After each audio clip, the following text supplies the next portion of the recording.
Assalamualaikum warahmatullahi wabarakatuh. Innal hamdalillah nahmaduhu wa nasta'inuhu wa nastaghfiruh wa na'udzu billahi min syururi anfusina wa min sayyiati a'malina.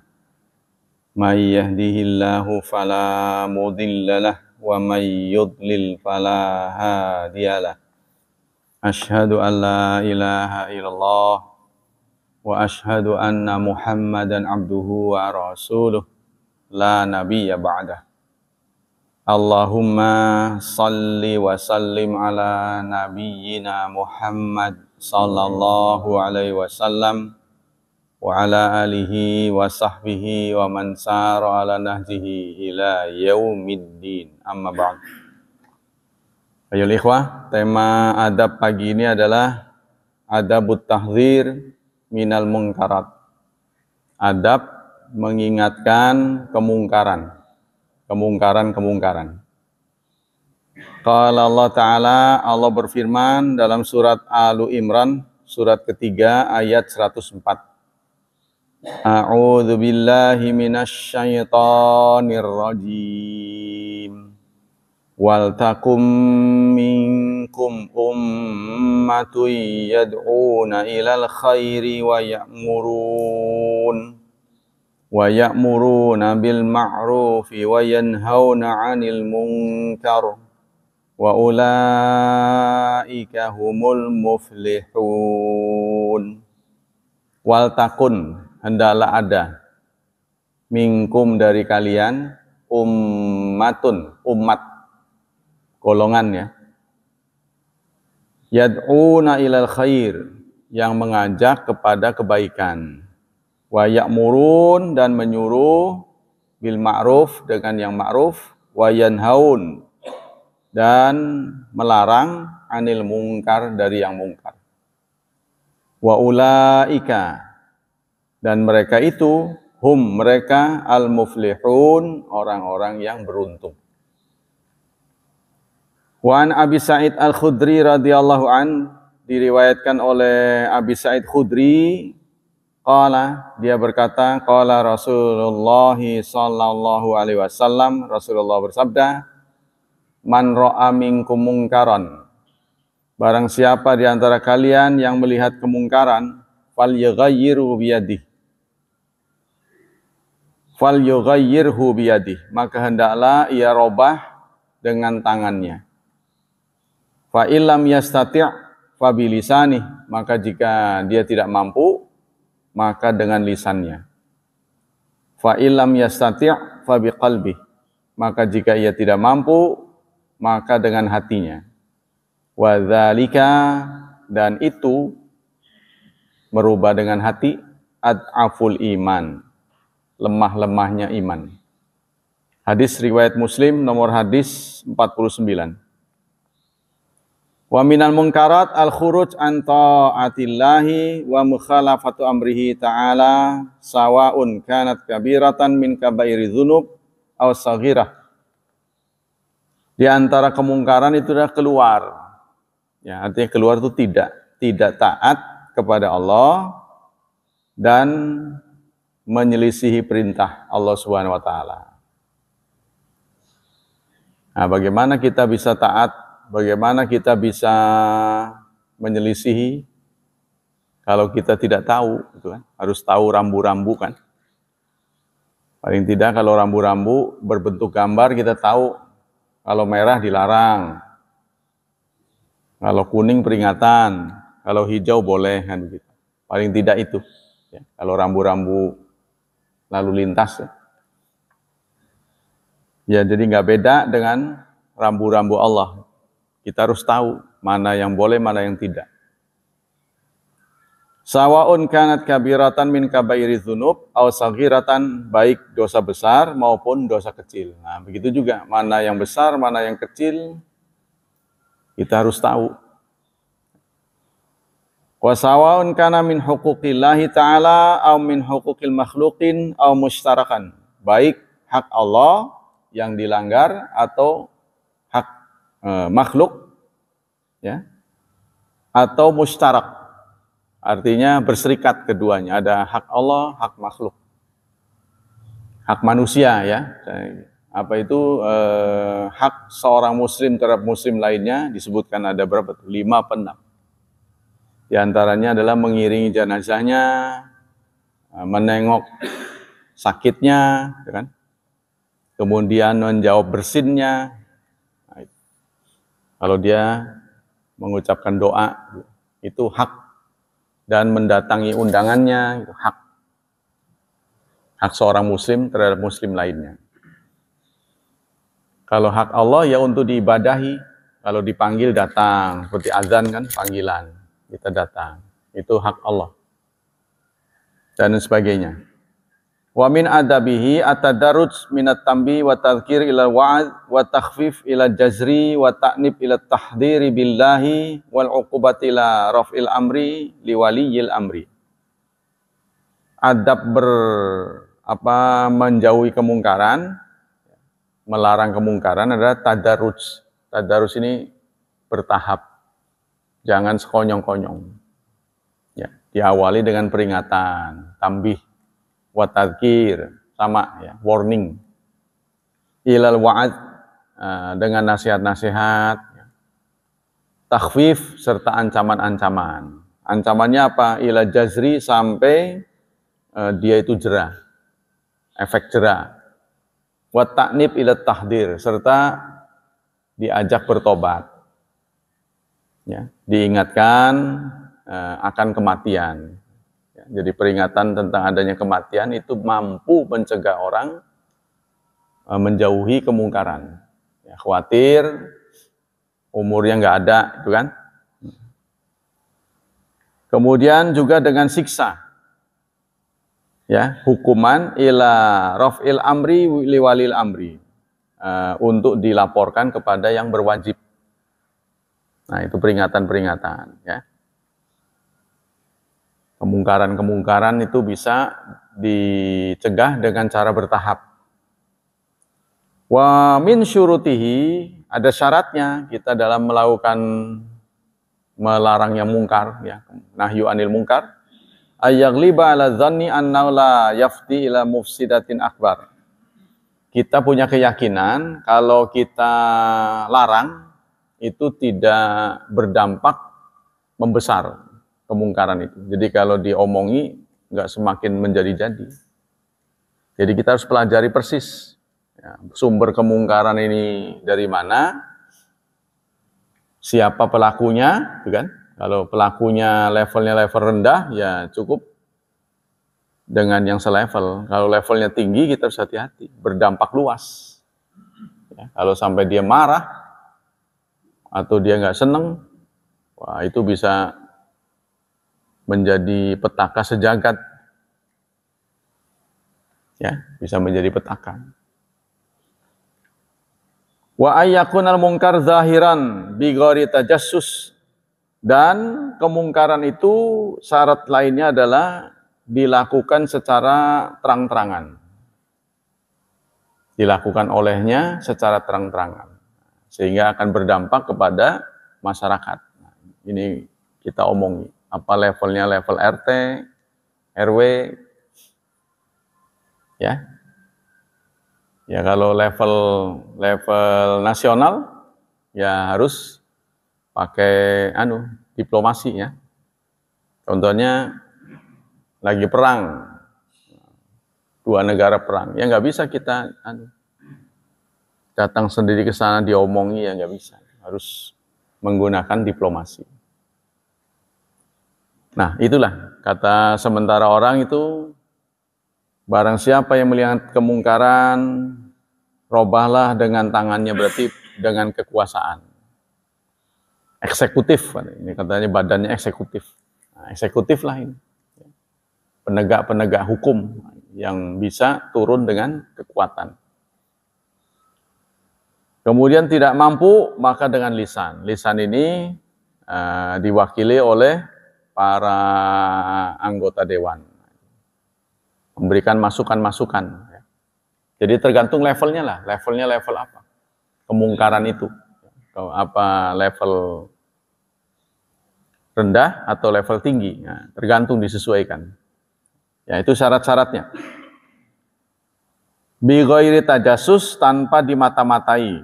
Jadi kemungkaran yang dilakukan itu terang-terangan, gak usah kita cari-cari. Gitu. Jadi memang betul-betul ditampakkan secara terang-terangan. Ya. Wa ma'luman tahrimahu, serta sudah diyakini sebagai haram. Ya, ada sesuatu yang bukan syubhat, sudah diketahui bahwa itu perbuatan mungkar dan berdampak luas. Maka itu harus didekati, ya, dinasihati. Nah, itu. Wa ayyakuna muharraman maujudan mazala yaf'aluhu ma'muru mustamiran alaih. Dan yang diharamkan itu betul-betul ada. Ya, jadi tertangkap tangan katanya. Jadi saat dinasihati pun dia sedang melakukannya. Nah, itu. Jadi tidak boleh, jangan-jangan sudah berhenti. Masa lalunya, ya. Kan orang tuh tobakon an tobak. Latar kabunna tobakon an tobak. Kalian akan meniti, ya. Meniti tahapan demi tahapan. Manusia itu tidak bisa flat. Ya, sejak dulu benar terus nggak bisa. Tapi kalau bisa memilih, yaitu dulunya nggak benar, belakangan benar. Sebab bukan awal yang dinilai oleh Allah, tapi akhir. Makanya namanya husnul khatimah. Khatimahnya kan pungkasan. Baiknya pungkasan. Allah tidak bertanya, dulu Anda seperti apa? Tidak bertanya. Tapi namanya manusia ini punya pribadi yang unik. Dia bisa manuver. Jadi kita tidak boleh putus asa, terus menasehati. Dalam waktu cepat dia bisa berubah. Untuk orang tertentu. Ya, untuk orang tertentu, ya mungkin satu saat penjahat, iktikaf itu kan, dapat Lailatul Qadar, begitu keluar masjid, jadi orang baik. Obat. Ya, makanya itu ada orang Italia, geng obat-obatan terlarang, kemudian masuk Islam. Polisi nggak percaya. Masa bisa secepat itu? Tapi ternyata dalam sejarah banyak buktinya. Tukang sihir Fir'aun, itu di zaman Nabi Musa. Di zaman Nabi Muhammad, Umar bin Khattab, Abu Sufyan, ya, yang menjadi musuh besar Rasulullah. Begitu dia tobat, kemudian menjadi orang baik. Khalid bin Walid, yang waktu belum masuk Islam, bahkan mampu mengalahkan Rasulullah. Ya. Kalau dalam tanda petik, di perang Uhud dia mampu menang dengan strategi perangnya itu kan. Rasulullah ternyata, dan sahabat bukan Rasulullah kata orang itu, karena indisipliner. Ya. Tapi kan kesalahan itu, kekalahan tidak bisa ini kekalahan prajurit dengan memilih-milih komandannya enggak, kan enggak mungkin, satu paket. Pokoknya kalah aja Rasulullah di perang Uhud. Itu karena pasukan musuh dikomandani oleh Khalid bin Walid sebelum dia muslim. Nah, tapi setelah muslim sama. Ya. Setelah muslim, setiap perang yang dipimpin oleh Khalid bin Walid menang terus. Beliau hampir tidak ada saat dimandikan jenazahnya itu, hampir tidak ada bagian tubuhnya sekilan, pasti ada bekas luka. Tapi beliau merasa kurang beruntung, beliau bisa mengantar syahid teman-temannya, beliau sendiri meninggalnya bukan syahid tapi sakit. Sakit tua ya, sakit tua. Aduh, ketuhung amat. Karena ijazah yang paling summa cum laude ya, syahid gitu. Nah sekarang sebenarnya ijazah yang summa cum laude itu paling enak kita. Karena kita di zaman lagi nggak perang, nggak boleh kita mengkondisikan perang kan. Perang itu nggak bisa diciptakan oleh kita kan. Nggak bisa kita dadakan perang gitu ya. Nggak bisa. Nah kita sekarang dibuat aman. Maka para ahli-ahli mengatakan di saat aman, syahadat tertinggi, kesaksian tertinggi, atau ijazah tertinggi diberikan kepada mereka yang suka taklim, ngaji. Itu yang tertinggi. Untuk wanita, haji. Wanita dalam keadaan perang sekalipun, kesyahidan seorang wanita itu pada haji. Asal itu tadi ya, hajinya yang mabrur. Karena itu kebanyakan pasangan-pasangan itu tergoda untuk bertengkar. Jadi hajinya bertengkar terus. Jadi, faman farada fihinnal hajj, barang siapa yang wajib haji, fala rafath, tidak boleh bermesum, wala jidal, tidak bertengkar, wala fusuq, dan tidak malas melakukan ibadah fil hajj. Nah, itu syarat haji mabrur. Tapi yang paling sulit itu bertengkar. Menghindari tidak bertengkar ya, menghindari pertengkaran susah sekali. Makanya guru saya pernah menganjurkan haji sebaiknya jangan barengan suami istri, karena terpancing terus untuk bertengkar. Herannya kita sama orang lain nggak mau bertengkar, tapi kalau sama pasangan itu cenderung bertengkar ya. Contohnya makanannya nggak enak, ya karena seleranya kan berbeda, suguhan di sana berbeda dengan di sini, ya, anunya bumbu-bumbunya. Karena di sana seleranya nggak tajam, kita ini tajam. Jadi kayak lebih kepada asrep gitu, kurang asin, kurang manis, gitu, tanggung gitu. Obatnya juga begitu, makanya disarankan berangkat itu bawa obat yang biasanya langganan kita lah gitu. Sudah menjadi lazimnya kalau sakit. Saya sakit begini obatnya ini, itu yang dibawa. Jangan, memang ada di sana obat yang semacam itu ada, tapi kurang gitu, ya, kurang keras kayaknya gitu. Nah, jadi ya setengah sembuh sana. Nah itu kita kembali ke sini. Wala yajuzul hudur fi majlisin fi mungkar. Tidak boleh hadir di majlis yang di dalamnya ada kemungkaran. Illa idza ghalaba ala dhanni anna yastati zalata. Kecuali dia yakin bisa menghilangkan kemungkaran itu. Nah ini sayangnya sering ditafsirkan berbeda-beda. Ini yang saya kadang nggak suka. Jadi ada beberapa orang yang menafsirkan kalau Anda hadir di pengajian yang disampaikan bukan oleh gurunya itu mungkar. Sehingga dia nggak mau ngaji yang bukan gurunya dan partainya atau golongannya. Nah, karena orang sana melihat begitu, dia juga begitu, akhirnya tidak mudah tercipta persatuan akhirnya. Masing-masing aja.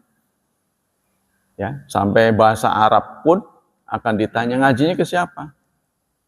Belajar bahasa Arabnya ke fulan. Oh itu tidak sunnah. Oh, bahasa kok bisa sunnah nggak sunnah bagaimana? Orang Abu Lahab bahasanya bahasa Arab, bukan bahasa Sunda atau bahasa daerah.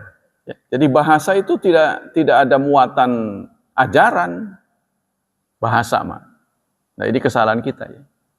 Saya dulu juga orang beranggapan haram belajar bahasa Inggris.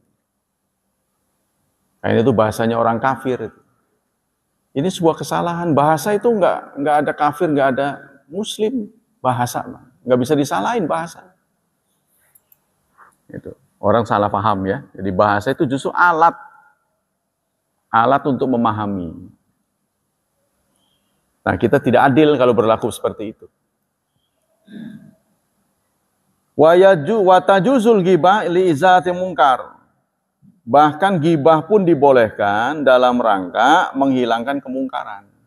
Ya kalau tertuju pada seseorang, nggak nyeritain seseorang kan susah, nggak tegas. Nanti salah orang. Ya kalau hanya ciri-ciri saya yang diberitahu, nanti salah orang. Nah ini, jadi nggak semua gibah itu terlarang. Ada yang boleh diantaranya untuk menghilangkan kemungkaran. Sama dengan seorang pasien datang ke dokter. Karena dia dilatih tidak boleh membuka aib, sang dokter bertanya, gimana sakitnya sakit apa? Dia sumputin aja, nggak diberitahu. Waduh, saya kan nggak boleh memberitahu aib. Ya dokter nggak bisa memberikan terapi yang benar, ya kan? Nah, kalau kita nyeritain cacat kita tapi dalam rangka penyembuhan, boleh. Seperti seorang datang pada psikiater, ahli jiwa, dia harus menyampaikan keluhan-keluhan apa, masa lalunya, gitu. Itu bisa menjadi bayang-bayang di masa dewasa, gitu kan? Jadi perlakuan kita terhadap anak kita itu akan direkam terus sehingga kecenderungannya kurang pede. Ya, anak-anak kita ini kurang pede karena produksi dari rumah tangganya yang sering berlaku kejam. Anaknya diperlakukan dengan tidak seharusnya. Kalau salah disalahin, kalau benar diem aja. Sehingga cenderung dia selalu menjadi tertuduh gitu. Ya, bawaannya kalau ngelihat dia pasti nyuruh. Nggak nyaman gitu. Kalau nggak nyuruh nyalahin. Makanya dia ngomong, saya emang nggak mau deket bos. Pasti kalau nggak disalahin disuruh. Kalau nggak disalahin disuruh. Kalau deket-deket bos. Ya. Makanya dia menjauh kalau ada bos datang menjauh. Nah kita nggak boleh begitu. Bawaannya nyalahin, bawahannya nyuruh. Bawaan kita. Ya nggak boleh melihat anak itu sebagai yang disuruh terus gitu, atau disalahkan. Ya, jadi kalau mereka benar ya harus dipuji, diberikan apresiasi. Kalau perlu diberi reward apa, hadiah apa. Ya, jadi itu. Wala kama yajusul iblaq bil kitabah liwalil amri anil munkarat. Nah, begitu juga kita boleh menulis surat protes kepada waliul amri, kepada pemimpin, surat protes. Itu kan tidak dimasyarakatkan ya, tidak dipublikasikan secara pribadi sampai pada itu. Tapi itulah pemimpin itu harus menganggap kritik yang membangun itu bukan musuh, justru dia sayang. Jadi harus melihat rakyatnya itu sebagai anak-anaknya. Kalau anak ngeritik kita, istri ngeritik kita, itu insya Allah ikhlas daripada orang lain. Daripada kita salah, tapi selalu dianggap benar. Ini namanya penjilat-penjilat. Sehingga sampai, wah ini bagus, gak tahu ya masuk ke jurang. Ya, dijeblosin ke jurang sampai nggak tahu. Nah, ini banyak orang lengah begitu. Karena yang dia lihat tuh bagus-bagus terus. Kan orang itu nggak bisa lihat dirinya itu salah kalau nggak dari luar kan, ekstra.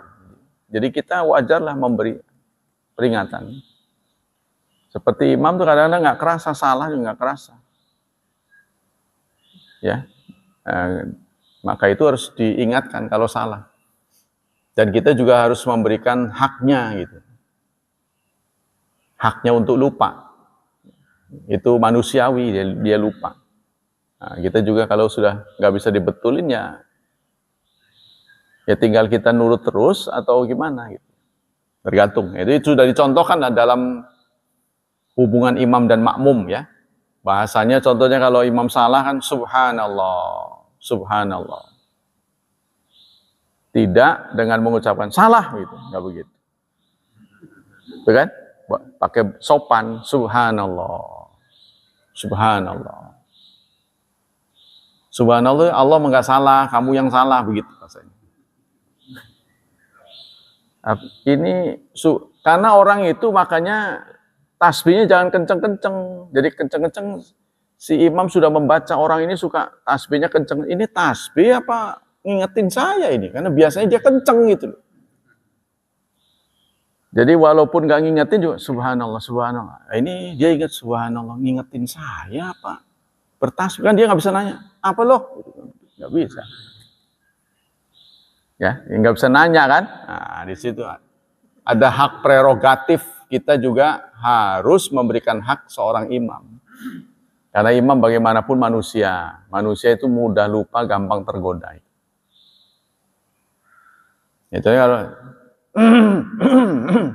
dehemnya banyak, dia juga jadi bingung ini. Apaan ya, kok dehem berjemaah ya? Ya, los jadi imam kalau nggak percaya, jadi sensitif imam. Makanya jangan ada suara-suara yang mengganggu. Bacanya tadi lempeng jadi recok. Karena Quran ini ujung-ujungnya ini kadang-kadang belok. Wallahu la yuhibbul fasiqin. Kalau ada juga innallaha la yuhibbu ini. Innallaha la yuhibbul fasiqin. Ada juga yang tidak depannya innallah tapi wallah. Wallahu la yuhibbul fasiqin. Ada innallaha la yuhibbul fasiqin. Ada yang tambahan waw, ada yang tidak. Yahlifuna lakum. Kadang-kadang wa yahlifuna lakum. Kadang-kadang wa yahlifun lakumnya tidak ada. Tuh ya. Kadang-kadang dalam satu halaman itu tampil tiga-tiganya. Nah, meletakkan ini agak susah. Seperti dalam surat Al-Baqarah itu saya catat ada wa idh qulna, ya, wa idh qulna lil malaikati, nanti ada qulna, wawunya enggak ada. Qulna, ya, qulna bitu. Nah, ada lagi idh qulna, tidak ada wa-nya. Nah, ini tiga-tiganya bisa tampil dalam waktu yang dekat. Nah, ini kan membutuhkan ingatan, ya. Jadi ingat, menghafal Quran itu bukan mudah, susah itu meletakkan itu. Kadang-kadang itu ujungnya yang susah. Contohnya dalam surat At-Taubah itu ada begini, wallahu alimun hakim. Ayat berikutnya, wallahu sami'un alim.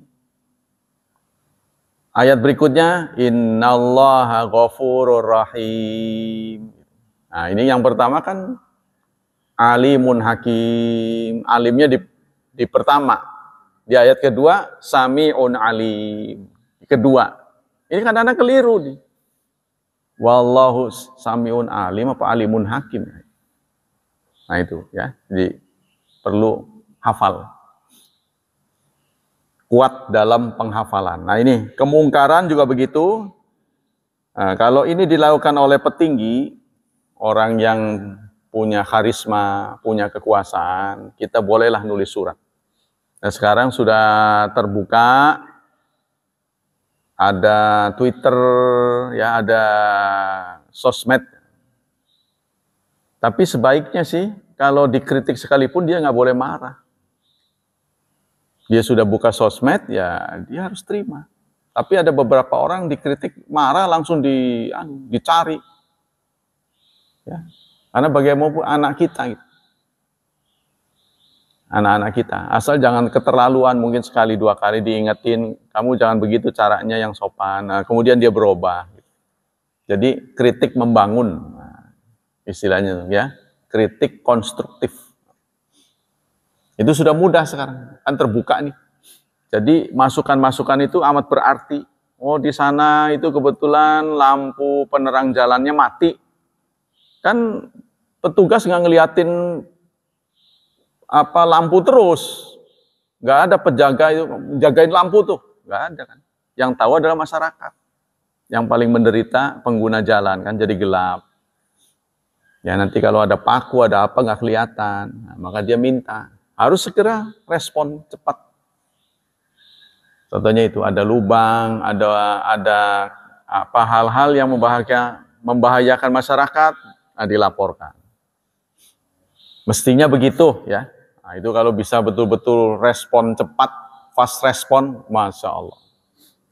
Saya pernah sih di satu tempat melihat gundukan paku. Apa ini paku disebar apa bagaimana itu ya. Kalau motor mau gampang ininya, menghindari. Tapi kalau mobil kan susah. Saya lapor, kurang dari 1 jam itu sudah disingkirin. Masya Allah, saya terharu sekali. Cepat ini, geraknya cepat. Itu sudah ada.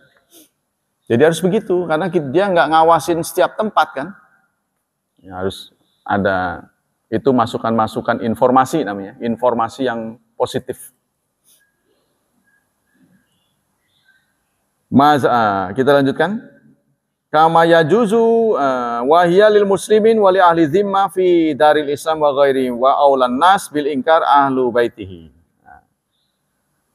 Itu baik ya, baik untuk muslim atau bukan muslim, semua, untuk semua kita perlakukan secara adil ya. Kalau itu menjaga mengganggu masyarakat, nah, kita bisa lapor ya. Contohnya ada pohon mau tumbang, ya, itu kan berbahaya ya. Nah, kita bisa sampaikan informasi, mudah-mudahan cepat ditangani sebelum ada bahaya.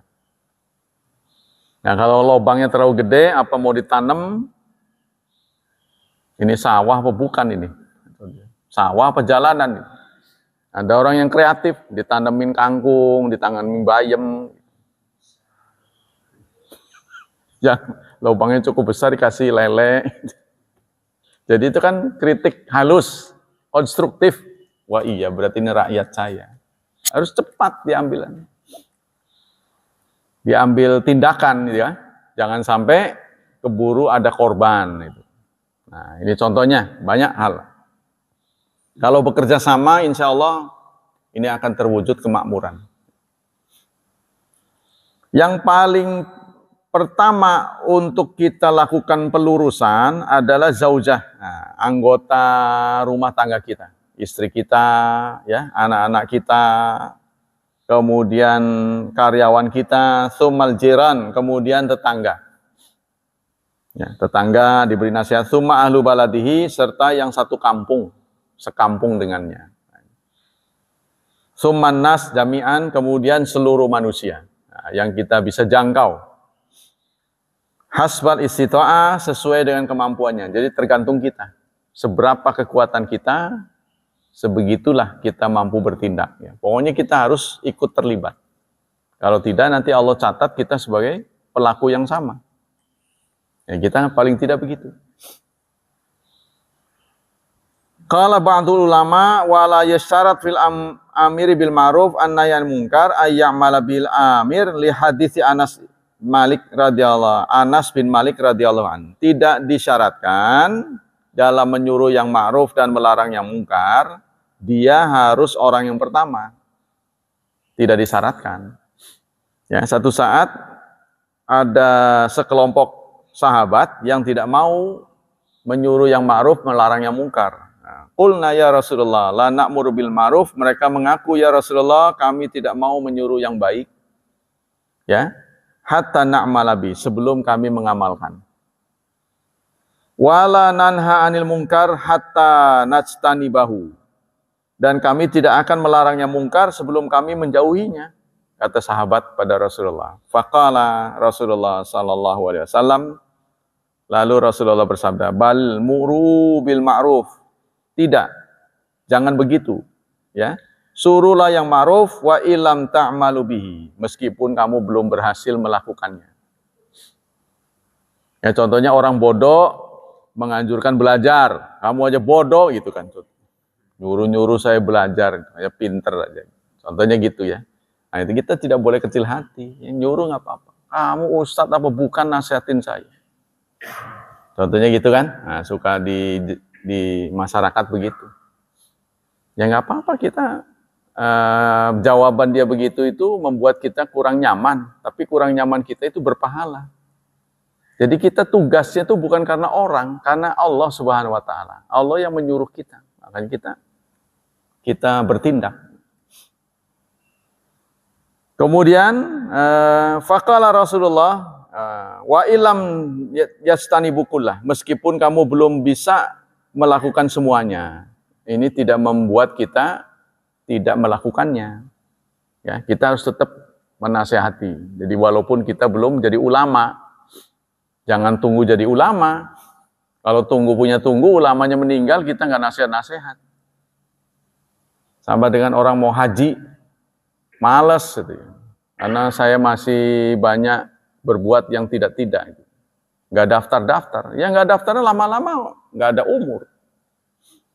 Daftarlah gitu ya. Siapa tahu nanti pada waktunya kita menjadi orang baik, terpanggil gitu kan. Saya takut dapat balasan, itu mah alasan aja. Bahasanya begitu. Nanti juga begitu. Suruh ceramah juga, aduh saya alasannya. Waktu masih kerja, saya masih banyak kegiatan, masih sibuk. Udah pensiun, beda lagi ngomong. udah nggak punya gigi. Ya kan? Jadi jangan sampai begitu katanya. Karena apa itu prinsipnya adalah dalam puasa ini kita diingatkan dua hal. Tujuan puasa ini kita harus ingat, satu takwa, mencapai takwa. Yang kedua syukur. Takwa itu menghadirkan Allah dalam kehidupan kita. Menghadirkan Allah dalam kehidupan kita. Tidak ada ruang, tidak ada keadaan yang Allah tidak hadir. Kita selalu hadirkan. Itu tujuan daripada takwa. Takwa itu ada kesadaran mendalam akan kehadiran Allah. Yang kedua, syukur. Syukur itu menyuruh kita maju. Maju. Ya. Kalau hijrah, perubahan. Kalau hijrah itu perubahan. Dari buruk menjadi baik. Itu hijrah. Kalau syukur, dari baik menjadi lebih baik. Itu syukur. Nah, pertanyaannya adalah, kita sudah melakukan puasa bertahun-tahun. Ya dihitung aja dari umur dewasa 15 tahun sampai sekarang. Oh, pasti kan udah pengalaman bertahun-tahun. Tapi pertanyaannya, apakah sudah lebih maju atau tidak? Nah, nanti jangan-jangan itu tadi. Udah kita menjadi penceramah dalam tarawih, yang hadir udah tua-tua. Ayo kita maju, ayo kita giat. Nah, ini jangan-jangan nggak beda dengan sudah tua, di antara teman yang tua itu jadi dokter gigi. Dia panggil teman-temannya. Lalu diajarilah cara gosok gigi yang baik. Kata teman-temannya, aduh Pak Dokter, kok sekarang baru ngasih tahu? Ya, kan kita orang sekarang nggak punya gigi. Gitu. Itu sama dengan ini. Bagaimana mau mendapat kemajuan, yang hadir ini sudah pensiun gitu ya. Gerak majunya sudah lambat. Gitu. Tenaganya udah loyo, suruh maju kemana? Ya isinya agenda besar sudah tidak ada gitu. Uang udah nggak ada, ya kerja juga sudah enggak, udah nganggur. Gitu. Suruh maju kemana? Kekuatan udah lemes. Tenaganya sisa gitu. Mestinya kan yang lagi semangat ya. Nah, tapi yang lagi semangat nggak pernah hadir di masjid, itu susahnya. Jadi kapan mau majunya? Kan? Kata proklamator kita, datangkanlah, kalau sudah ada 10 pemuda, datangkanlah 11 pemuda. Aku akan rubah Indonesia. Pemuda ya. Tapi kalau sudah lansia ya, apa yang dianu? Ya udah zikir aja dah. Zikir aja. Ya, jadi serba salah itu kan. Nah, kita lanjut.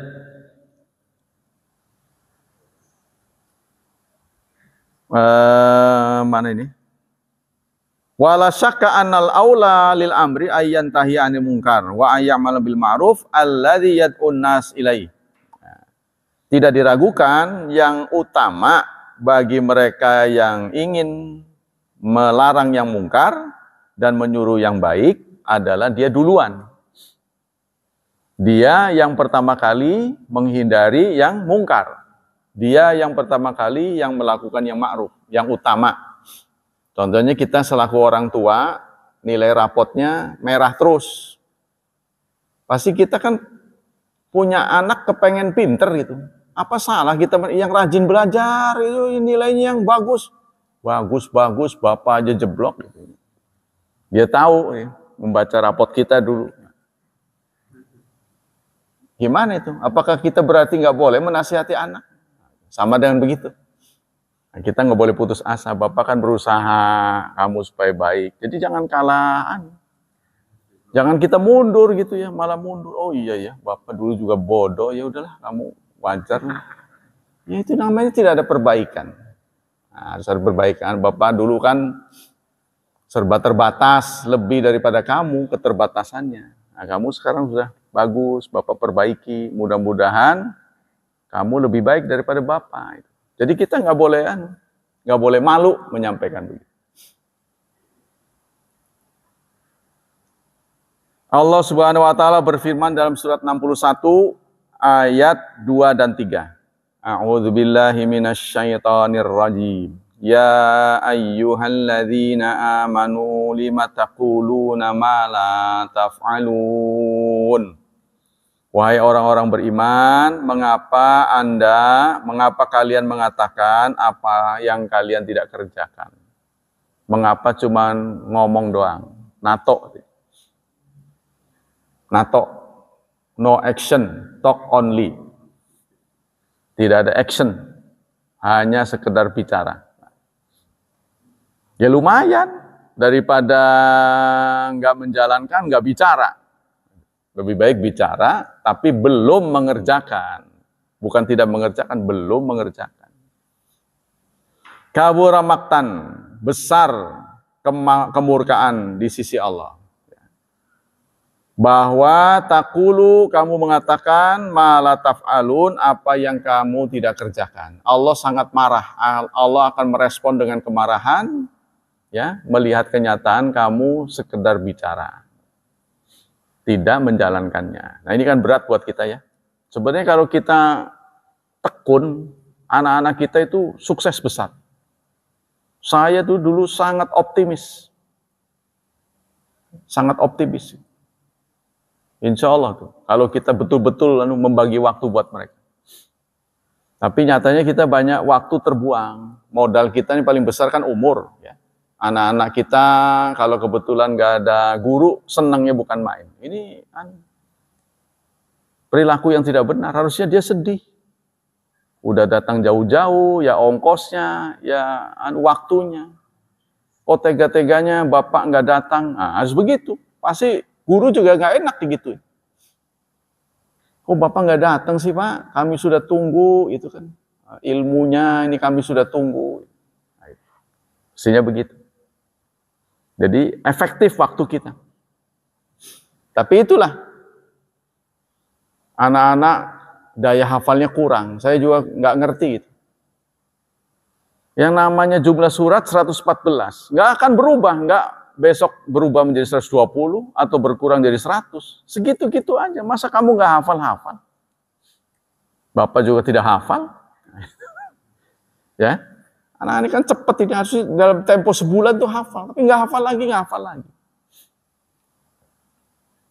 Nah, kita lanjutkan. Waqat nassatil ayat ala maktila ala alladzina yaquluna ma la yaf'alun. Ayat ini secara tegas menyatakan kemurkaan Allah merespon orang yang hanya bisa bicara, tidak menjalankannya. Nah, ini. Apalagi dulu bicaranya A, besok bertindak B. Nah, itu namanya pelin-pelan ya. Namanya pelin-pelan. Tapi ada juga mengupgrade diri sih. Ada mengupgrade diri. Dulunya nggak sadar jadi sadar. Itu bukan pelin-pelan. Oh dulu begitu, sekarang begini. Iya, namanya orang hidup itu kan tambah pengalaman ya. Menghadapi banyak masalah, banyak latihan-latihan di masyarakat. Wa min dzalika ayya'lama anal munkar alladzi yanha anhu mujma' ala tahrimi. Kita juga harus mengerti yang melarang mungkar itu, bahwa yang mungkar itu adalah disepakati memang mungkar. Yang mungkar disepakati ulama sebagai mungkar. Jangan termasuk khilafiyah. Kalau khilafiyah kan masih bisa A atau B ya. Tapi yang betul-betul disepakati semuanya. Jadi artinya pelakunya itu harus berilmu. Au annal mukhalaf bijawazihi laisa ladaihi dalil. Atau sesuatu yang diselisihi tapi dia nggak ngerti dalilnya. Amma makhtalafa fi fala yungkar ala murtaqibihi in ulima annahu ya'taqidu ta'lila. Adapun yang diperselisihkan, ya, tidak disepakati, maka jangan dilarang. Siapa tahu dia meyakini bagian yang diperselisihkan itu. Jadi kalau contohnya ada daging tertentu yang diperselisihkan halal atau haram, kita mendapati orang itu makan, Ya siapa tahu dia berpendapat yang menghalalkan. Jadi kita tidak boleh tegas. Wala yasyarat fin nahyi anil munkar iznul imam wala adalatul amir awin nahi. Dan tidak disyaratkan dalam melarang yang mungkar ya adanya izin dari pemimpin. Sebab kalau izin dulu nanti terlambat. Kalau izin dulu nanti terlambat. Nah, bisa-bisa sudah terjadi bahaya, mengarah kepada bahaya. Wal amru bil ma'ruf wa nahyu 'anil munkar fardhu kifayah idza qama bil ba'du saqata 'anil baqin. Kalau sudah ada yang melakukan, maka amar ma'ruf nahi 'anil munkar hukumnya adalah fardhu kifayah. Bagi orang tertentu yang ngerti dan petugas-petugas ya. Kalau kejahatan sudah tidak ada ya, malah ditumbuhkan banyak kebaikan-kebaikan, ya sudah kita tidak perlu banyak komen.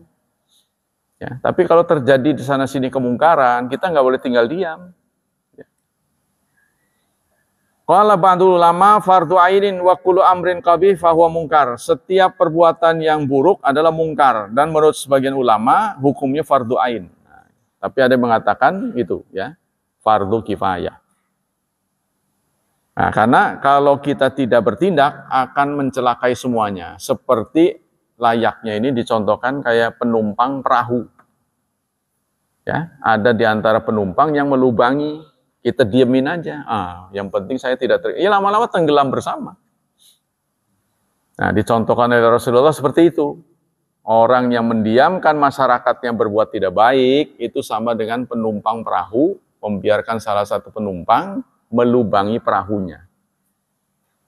Ya, karena dia merasa nggak terganggu saat itu, tapi ternyata di waktu tertentu ya tenggelam semua.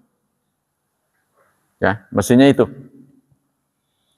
Nah, begitu juga wa ala yakuna ya'khudz ajran ala amali wa in akhadha min baiti malil muslimin jazalahu dzalik. Nah, tidak boleh orang dalam melakukan larangan terhadap mungkar ini mengambil upah. Jadi harus ikhlas. Ya, kecuali ada kesepakatan dari Baitul Mal. Nas'alullah ta'ala ayyuwafiqal amira bil ma'ruf wa nahyan munkar likulli khair wa yahdi dhalal muslimin. Semoga ya kita minta kepada penegak-penegak hukum diberi kesabaran. Ya, diberi ketabahan dalam menjalankan tugasnya. Begitu juga kepada kaum muslimin, teman-teman kita yang belum benar, semoga Allah berikan hidayah supaya mereka menjadi lurus kembali. Wassallallahu ala nabiyyina Muhammadin wa ala alihi wa sahbihi ajma'in. Wallahu a'lam bishawab. Kita lanjutkan hadis-hadis dari Rasulullah, hadis-hadis pilihan. Bismillahirrahmanirrahim. Hadis yang kedua. Kemarin sudah ya. Yang ketiga sekarang. Anin Nawas bin Sam'an radhiyallahu anhum. Dari Nawas bin Sam'an radhiyallahu anhuma qala, beliau berkata, qala Rasulullah sallallahu alaihi wasallam. Rasulullah bersabda, al birru husnul khuluq. Yang namanya kebajikan, kebaikan tertinggi ya, adalah akhlak yang baik. Jadi yang paling cepat mengantarkan kita masuk surga itu adalah akhlak, ya, budi pekerti. Memang sih kalau kita pikir-pikir begitu. Ya, sepintar apapun anak kita, sekaya apapun, setenar apapun, sesukses apapun, kalau tidak berakhlak rasanya ngenes. Ya, dia kaya tapi nggak pernah menegur orang tuanya. Nah, ya. Orang tua itu kalau disuruh milih mau tinggal di rumah mana dari anak-anaknya, dia cenderung milih anak yang baik, bukan yang kaya. Ya, tapi yang orang tua yang benar ya. Jadi kalau ada orang tua yang sudah tidak bisa tinggal sendiri, dia harus tinggal pada anaknya. Anaknya lebih dari satu. Mana yang dia pilih? Biasanya dia milih yang nyaman buat dia. Satu. Yang kedua, anak manapun yang dipilih oleh orang tuanya untuk ditinggali, biasanya menjadi makmur. Anak itu. barokah katanya. Hidupnya berkah. Jadi anak yang ditumpangi orang tua itu akan berkah hidupnya. Dan nggak selalu kaya. Cuman bawaannya tenang gitu ya. Karena memang tentu cahaya dari orang tuanya. Nah, ini Rasulullah menyatakan albirru husnul khuluq. Kebaikan yang tertinggi adalah akhlak yang baik. Wal ismu, dosa itu, mahaka fi nafsika, sesuatu yang membuat Anda galau. Dosa itu yang membuat kita galau, tidak tenang. Wa karihta ayyat tali alaihin nas, dan Anda tidak suka dilihat orang lain. Nah, ini tergantung masyarakatnya, ya, tergantung budayanya. Jadi kita maka diminta untuk amar ma'ruf, nahyu anil mungkar. Ma'ruf itu kan yang populer. Kebaikan ini, maka bedanya apa? Beda khairun. Khair dengan ma'ruf itu apa bedanya? Kalau kebaikan ini adalah positif menurut Allah. Yang positif menurut Allah belum tentu ma'ruf. Ya, sebaliknya, yang tidak positif menurut Allah belum tentu mungkar. Ya, kebaikan menurut Allah belum tentu sesuatu yang ma'ruf karena kurang dikenal oleh masyarakat sehingga diingkari. Maka tugas kita seorang muslim adalah kebaikan, mempopulerkan kebaikan, memasyarakatkan kebaikan. Sehingga sesuatu yang dosa dianggap mungkar. Contohnya nenggak minuman keras, ya, di tempat tertentu dianggap biasa. Karena kita tidak mempopulerkan bahwa itu sebuah dosa, sebuah kesalahan. Karena dianggap biasa, jadi orang minum ya nggak merasa bersalah. Nah, tugas kita itu adalah mengenalkan kepada masyarakat yang dosa itu tidak baik, yang berpahala itu baik. Nah, itu maka menjadi ma'ruf dan mungkar. Apa kesimpulan dari hadis ini? Pertama, annan nabiyya u'tiya jawami al-kalim wa yatakallamu bil kalamil yasir alladhi yahmilu ma'aniya katsiratan. Nabi ya mendapat ilham dari Allah, mendapat wahyu, menyampaikan hal-hal yang simple tapi padat maknanya. Jadi ini disebut dengan suka mengeluarkan kata-kata mutiara. Ya, ini Rasulullah menyatakan itu. Yang kedua, al-hatsu ala husnul khuluq. Hadis ini menginspirasi kita untuk berakhlak baik. Ya, kita memang orang baik, tapi cara bergaulnya harus baik. Interaksi dengan sesama itu harus baik. Untuk bisa dianggap baik, kita harus mengenal budaya. Gitu kan? Contohnya, pakai peci itu baik apa enggak? Rasulullah tidak selalu mencontohkan pakai peci sebenarnya. Tapi baik tidak, menurut masyarakat baik. Dan sebaiknya pakai peci. Rasulullah nggak menyuruh kita pakai peci. Nggak nyuruh, nggak melarang. Tapi sebaiknya bagus apa enggak sih? Menurut masyarakat baik. Maka ada sebagian orang bahkan jadi imam nggak pakai peci. Jadi imam jero nggak peci gitu. Nah, dia sebenarnya bicara begini nggak punya ilmu, nggak ngerti sebenarnya. Tapi yaitu kepada yang jadi imam, ya kalau tidak terpaksa benar, pakailah peci. Saya kadang-kadang lupa mau ngajar pecinya rasanya udah ke bawah, nggak ke bawah. Saya terpaksa ada peci nggak saya pinjam. Sebenarnya kalau saya ngajar tanpa peci pun itu hak saya gitu. Tapi mungkin dia pandang aneh oleh orang-orang. Nah, maka kita menghindarilah ya, jangan sampai terjadi alih-alih dia mendengarkan ilmu dari gurunya, malah ngeliatin terus kepalanya nggak pakai peci. Gitu. Mikir kenapa ini orang nggak pakai peci. Jadi jangan memancing perhatian orang. Nah itu, jadi kita harus tahu budaya setempat. Bagaimana ya Walaupun Islam kalau sepanjang tidak ada larangan nggak ada masalah. Jadi kalau tidak ada larangan tidak ada masalah. Bagusnya gimana kita berakhlak? Nah, ya, berbuat baik. Baik ini kan juga harus disetujui oleh masyarakat ya. Ya contohnya itu kalau lewat di antara dua orang biasanya merunduk. Sebenarnya nggak ada perintah suruh merunduk, mana ada hadisnya. Ya kan? Jadi kalau dia berjalan tegap aja kenapa gitu? Walaupun di kanan kirinya ada orang tua. Ada nggak perintah suruh merunduk? Nggak ada. Kalau di Sunda ya itu punten itu lewat.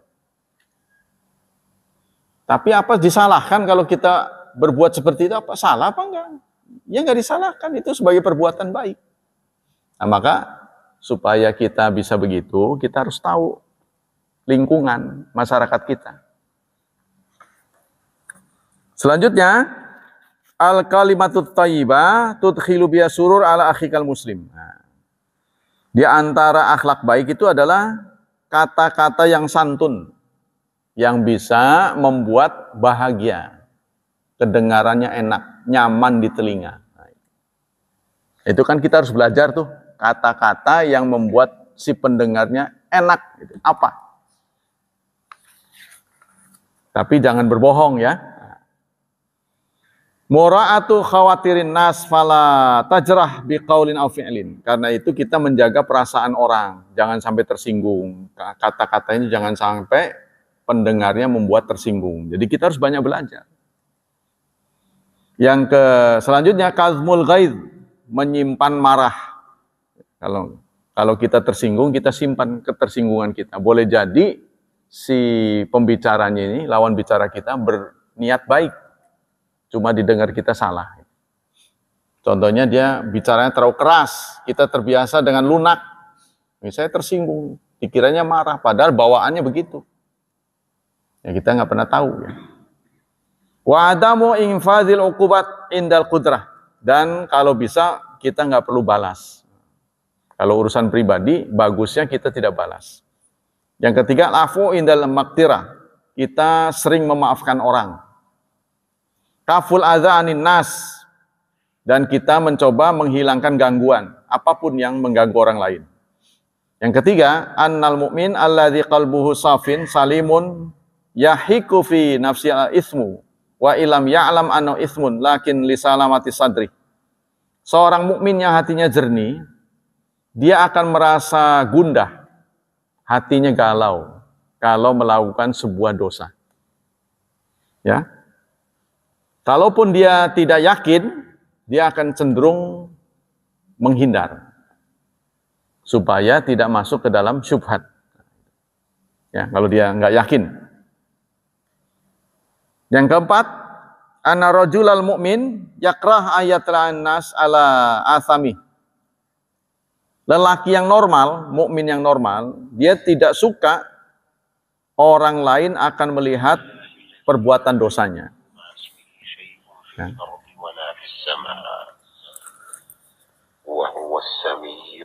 Jadi mukmin yang benar, dia akan cenderung menghindari dosa. Dia tidak ingin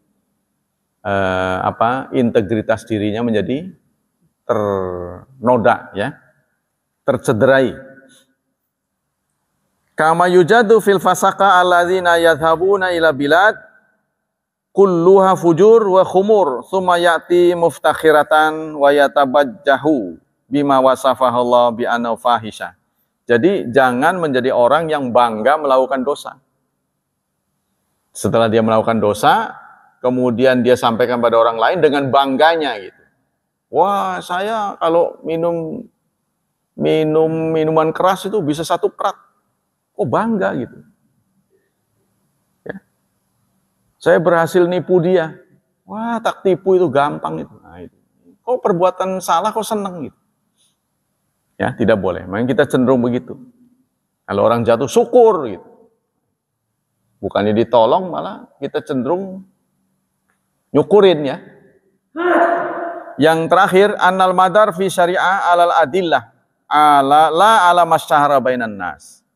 patokan dalam syariat salah atau tidak salah, dosa atau tidak dosa, benar tidak benar adalah dalil. Patokannya adalah dalil, bukan adat, bukan popularitas, ya, bukan tradisi, tetapi dalil. Ada nggak dalilnya?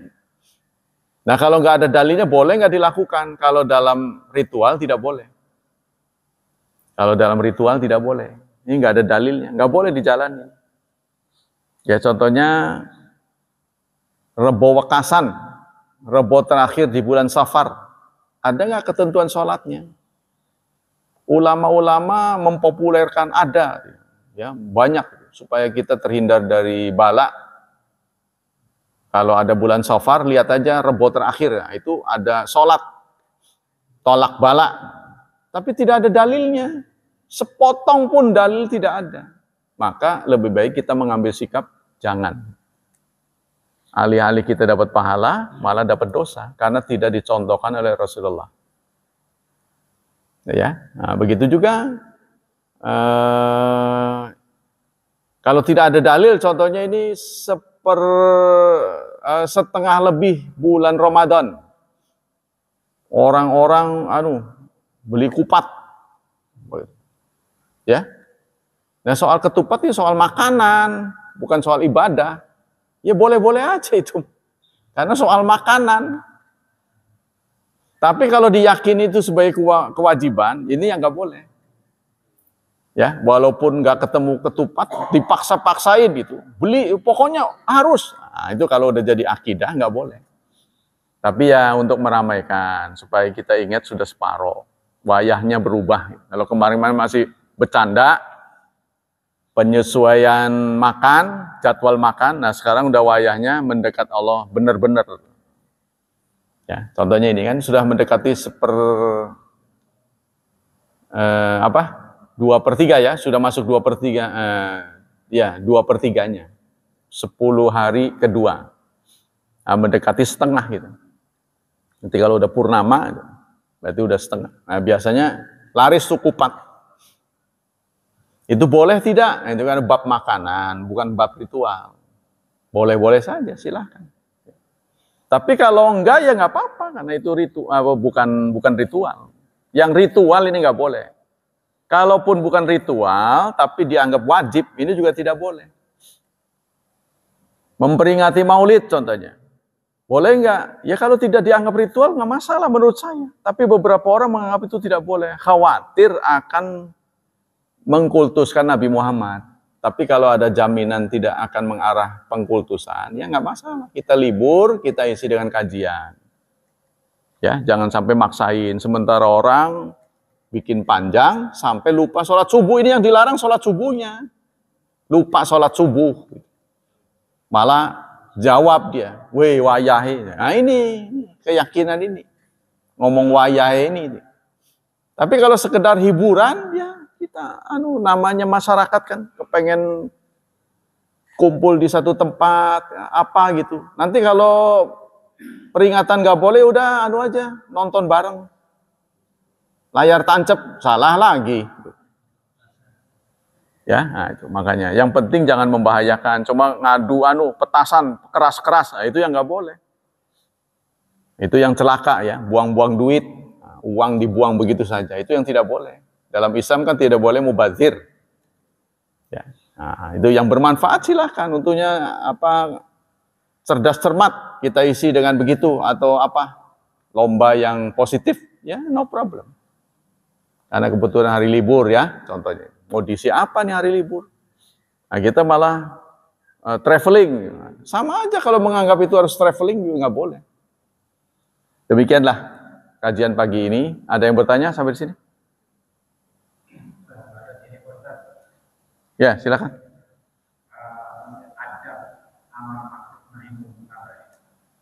Ini kan jelas-jelas kemungkaran nih yang ada dan disepakati oleh para ulama yang terjadi sekarang ini kan pernikahan beda agama. Kalau di atas tadi itu antara lembaga. Nah kalau ada terjadi di lingkungan kita, itu kita sebagai ketokohan di lingkungan ini harus bagaimana? Ya kalau kita terlibat, kita tidak menjauhinya. Kalau kita dilibatkan, kita menghindar, nggak mau. Saya juga kalau dengar ada orang nggak suka sholat, kemudian meninggal suruh nyalatin, juga saya males. Terus terang aja. Contohnya itu. Begitu juga kepada orang-orang murtad, saya mencoba untuk menjauhi, untuk memberi keuntungan pada dia. Nah, saya begitu. Kalau saya harus beli, ada yang orang baik, saya pilih orang baik.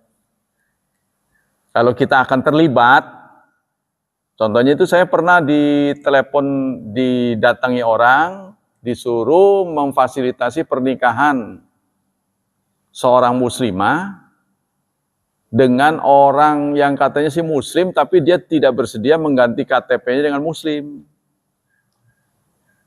Dia sudah muslim katanya, cuma dia nggak bersedia mengganti KTP-nya itu menjadi muslim gitu kata dia. Lah apa alasannya KTP diganti nggak mau? Katanya akan merubah dokumen-dokumen.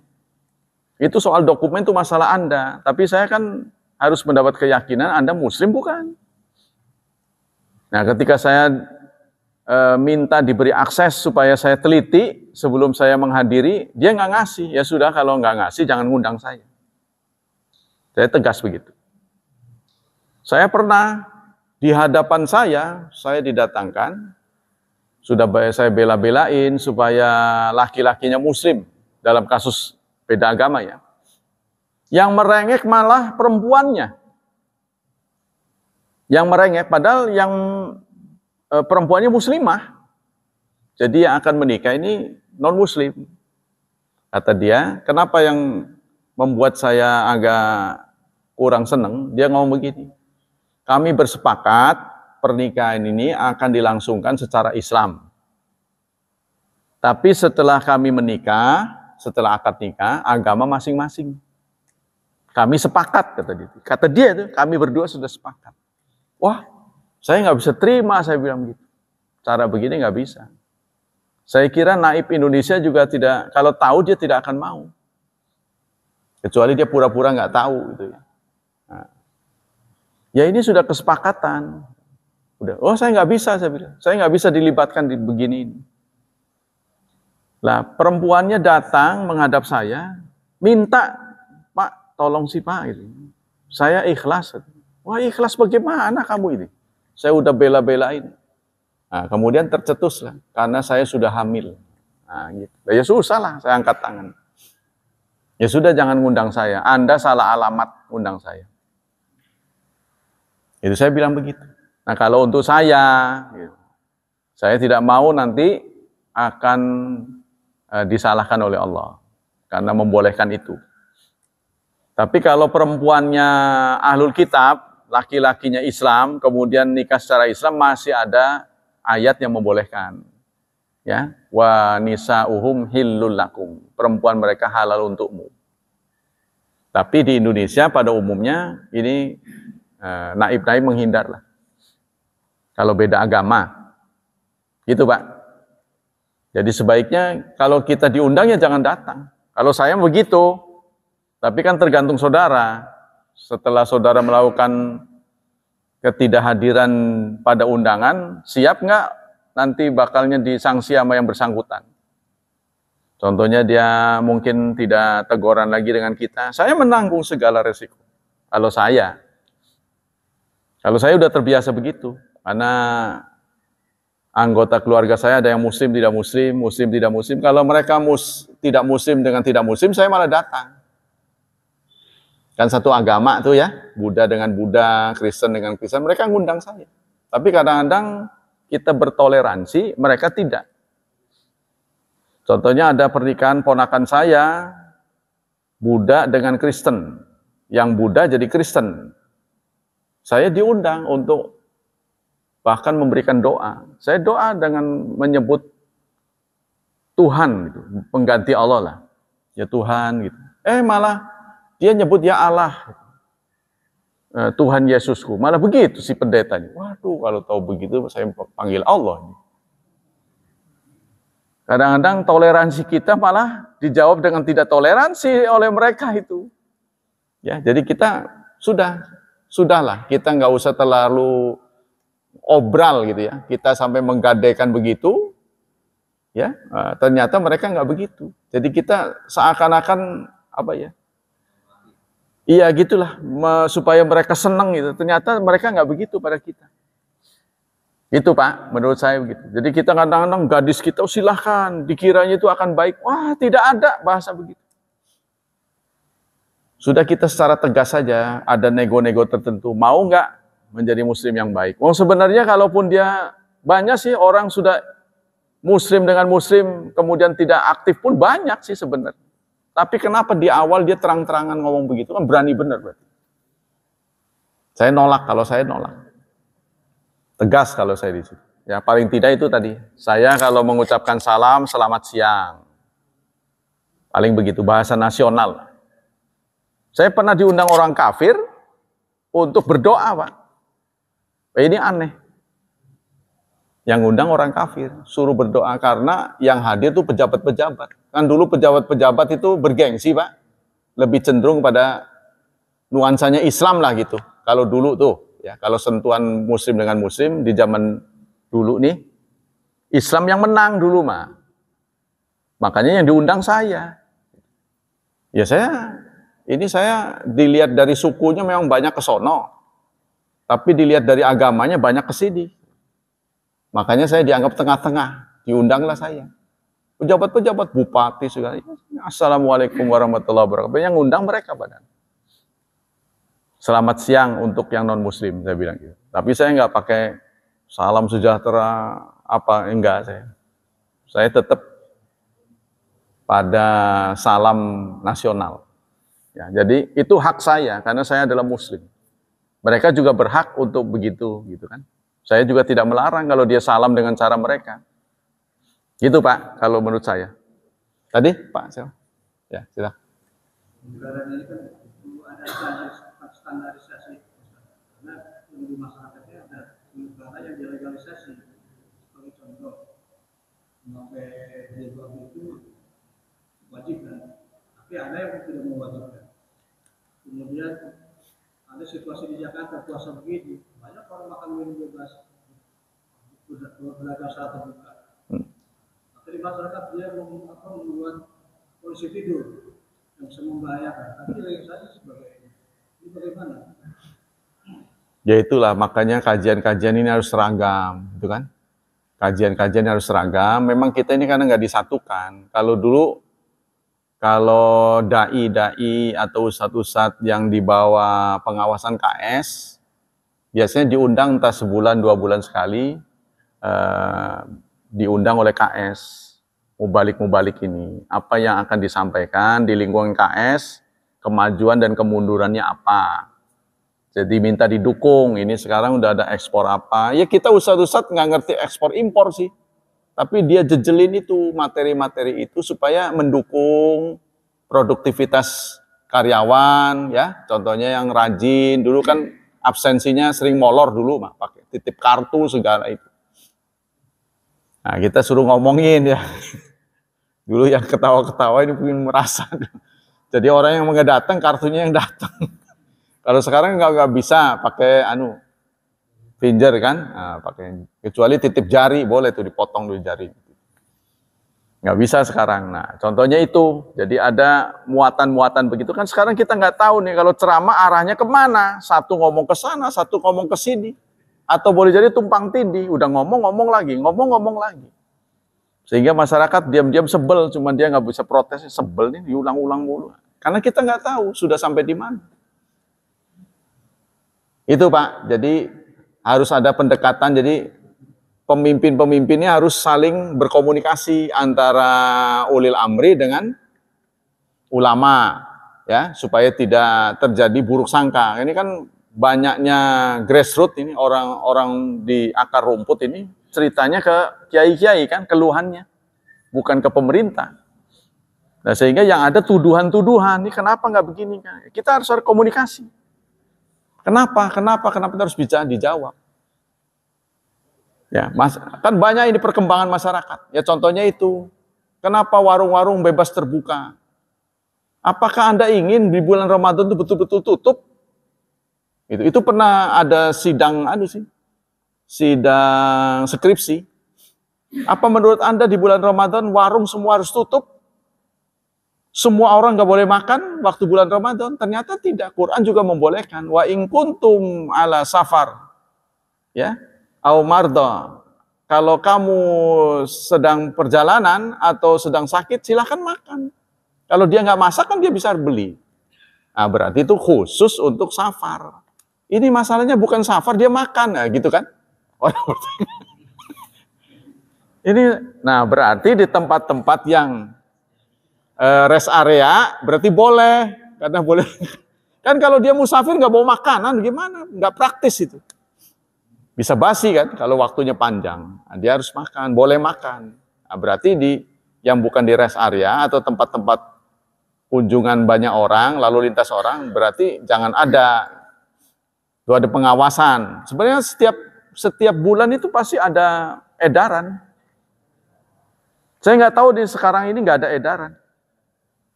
Biasanya semua warung itu diberi edaran, Pak. Dia dicantumkan, ditempel gitu. Sampai jam sekian, dari jam sekian nggak boleh buka. Contohnya itu. Ya mungkin sekarang masyarakat banyak yang bangkrut.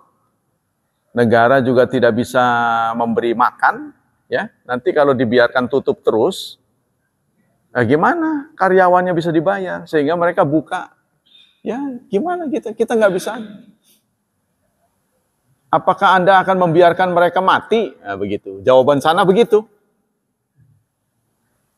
Itu ya. Nah, sekarang ini kan banyak warung tutup, toko-toko bangkrut gitu.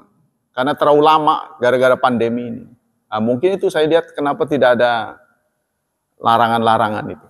Jadi terkesan bebas sekarang ini. Kesan saya, mudah-mudahan kesan saya salah ya. Biasanya setiap tahun tuh ada edaran, setahu saya. Karena saya dulu juga buka warung, pasti dikasih itu, tutup. Paling habis asar ya, kita baru ada gerak. Dan di Jakarta, saya pernah di Bandung tuh, beli siang hari, Pak. Padahal buat buka, karena saya melintasi siang, nggak mau Pak Haji itu. Saya nggak jual sebelum dekat maghrib. Dia nggak tahu yang beli adalah muslim kan? Bagus saya bilang. Padahal saya beli karena melintas. Nah itulah. Nah, kita nggak pernah tahu, ini harusnya ditanya juga kenapa. Ya, karena persoalan masyarakat ini sangat kompleks sekarang ini. Banyak yang menderita, jadi udah susah, ini susah, mau dilarang pula dia begitu. Ya mudah-mudahan kesan kita salah. Demikianlah hadirin hafizani wa hafizakumullah. Semoga kajian kita ini mendapatkan pahala yang berlipat ganda dari Allah Subhanahu wa taala. Semoga Allah tetap memelihara kesehatan dan menghindarkan kita dari wabah dan fitnah. Semoga Allah Subhanahu wa taala mencerahkan masa depan putra-putri kita, membuka seluas-luasnya masa depan mereka dengan cerah dan penuh berkah. Subhanakallah wa bihamdik, asyhadu an la ilaha illa anta astaghfiruka wa atubu ilaik. Wassalamualaikum warahmatullahi wabarakatuh.